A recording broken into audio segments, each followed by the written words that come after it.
سلام بچه ها، من مریمم، مامان دنیس خانم.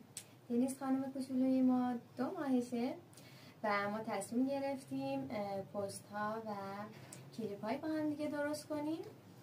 داخل یوتیوب میذارم، ولی خب اگه اینستاگرام هم داریم ممکنه یه کانال توی تلگرام درست بکنم. حالا بعدها اینا برنامه های بعد توی اینستاگرام، ولی بیشتر تمرکزمون داخل یوتیوب هست. همین فضایی که شما دارین این کلیپ رو الان میبینید. بچه ها، من 26 سالمه، مشهد زندگی میکنم و لیسانس روانشناسی دارم و خیلی علاقه‌مند بودم به کار کودک. قبل از اینکه خدا دنیز کوچولو رو بهم بده، خیلی دوست داشتم که مادر خوب بتونم برای بچه‌م باشم.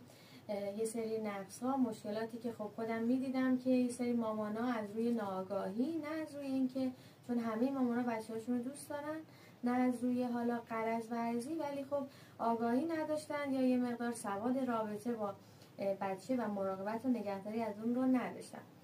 برای همین خودم خیلی علاقه‌مند بودم که توی این موضوع اطلاعاتم رو بیشتر بکنم تا اگه یه روزی مادر شدم اون بچه به بهترین نحوه ممکن بزرگ بشه و خودم بابت اون هیچ عذاب وجدانی نداشته باشم. به خاطر همین رشته روانشناسی رو انتخاب کردم که خیلی بهم کمک کرد بچه‌ها، خیلی اطلاعات من رو برد بالا، خیلی زاویه دید من رو عوض کرد به اینکه چطوری میتونم یه مادر، نمیگم بی‌عیب و نقص، ولی خب حداقل اکثر اون چیزایی رو که یک مادر خوب باید داشته باشه رو رعایت بکنم. میبینین اکثر کتابای من رو یه چشمش اینجاست.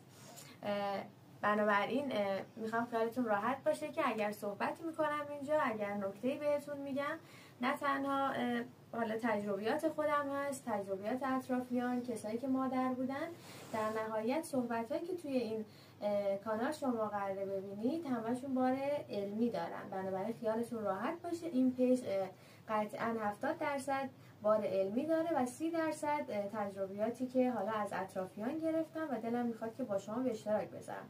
با شمایی که شاید دایره ارتباطاتتون کم باشه، با شمایی که ممکنه ارتباط خیلی خاصی با فامیل، آشنا یا مادر نداشته باشی و دلت بخواد که این کوچولویی که قراره به دنیا بیاد، فرزند قشنگت رو خوب بزرگش بکنی، ولی خب کسی نباشه که از تجربیاتش بخوای استفاده کنی.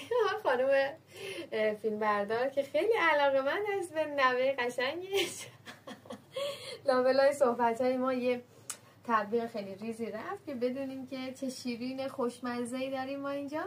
امیدوارم که اگه مادری حامله است و داره این کلیپ رو می‌بینه، به زودی واقعاً این تصویر قشنگ رو در مقابل